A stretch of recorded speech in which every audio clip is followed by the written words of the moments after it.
দেশ ছেড়ে পালিয়ে গিয়েও পার পেলেন না, অবশেষে দুবাইয়ে গ্রেপ্তার হয়েছেন পুলিশের সাবেক মহাপরিদর্শক বেনজির আহমেদ। জাতীয় সংসদে এই বিষয়টি নিশ্চিত করেছেন স্বরাষ্ট্রমন্ত্রী সালাউদ্দিন আহমদ। তিনি জানিয়েছেন শিগগিরই তাকে দেশে ফিরিয়ে আনা হবে। দুদকের ইতিহাসে রেড নোটিশ জারির পর এই প্রথম কোনো অপরাধী গ্রেপ্তার হলেন। রিপোর্টে বিস্তারিত। এক সময়ের প্রভাবশালী পুলিশ কর্মকর্তা বেনজির আহমেদের বিরুদ্ধে দুর্নীতির অভিযোগ ওঠে বছর দুয়েক আগে। দুদক নড়েচড়ে বসার আগেই 2024 সালের 4 মে দেশ ছেড়ে পালিয়ে যান পুলিশের এই সাবেক মহাপরিদর্শক। এরপর থেকে বেনজির আহমেদ ছিলেন ধরাছোঁয়ার বাইরে।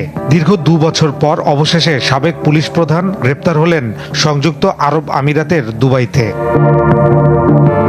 শুক্রবার বেনজিরের গ্রেপ্তারের বিষয়টি ইমেলের মাধ্যমে বাংলাদেশ সরকারকে জানায় সংযুক্ত আরব আমিরাত। সংসদে এমন তথ্য দিয়ে স্বরাষ্ট্রমন্ত্রী জানান শিগগিরই বেনজির আহমেদকে দেশে ফিরিয়ে আনা হবে। গত 12 জুন 2026 তারিখে সংযুক্ত আরব আমিরাতের স্বরাষ্ট্র মন্ত্রণালয়ের directorate general of federal criminal police, national central bureau NCB, Abu Dhabi হতে প্রেরিত একটি ইমেইলের মাধ্যমে বাংলাদেশ সরকারকে জানানো হয়েছে যে দুর্নীতি মামলায় অভিযুক্ত বেনজির আহমেদকে সংযুক্ত আরব আমিরাত পুলিশ কর্তৃক গ্রেফতার করা হয়েছে। পরে দুদক জানায় পাসপোর্ট জালিয়াতির মামলায় দুদকের আবেদনে বেনজিরের বিরুদ্ধে রেড নোটিশ জারি করেছিল ইন্টারপোল।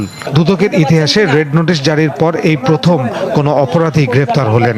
ইন্টারপোলের 2টা মামলা বিষয়ে চিঠি পাঠিয়েছিলেন আমাদের তদন্ত কর্মকর্তা। পাসপোর্ট জালিয়াতির মামলা আর একটি মামলা ছিল জ্ঞাত আয় বহির্ভূত সম্পদ অর্জনের মামলা। পাসপোর্ট জালিয়াতি সহ আরও 5টি মামলার তদন্ত চলছে। তবে কোন প্রক্রিয়ায় বেনজির আহমেদকে দেশে আনা হবে তা নিয়ে এখন আলোচনা চলছে সব মহলে।